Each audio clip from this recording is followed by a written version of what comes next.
That didn't take too long, I don't think. I had to do some undercutting. Move that out of the way.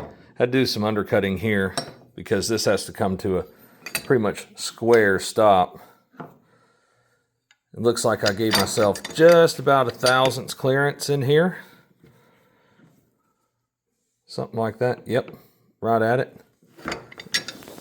So I think my next move is, obviously, I've got to mill out the other piece of billet that I've got over there.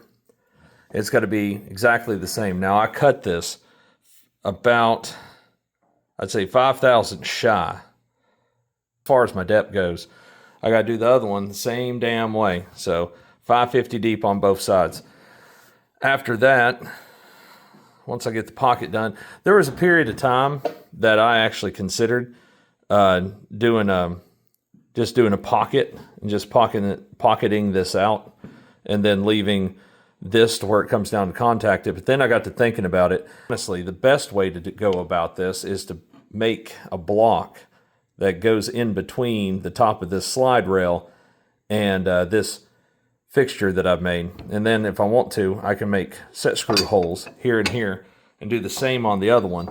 And that'll cause this to push down and index off the bottom rails like what I'm wanting. Now I've measured these rails. These rails are all within, I'd say a thou all the way across.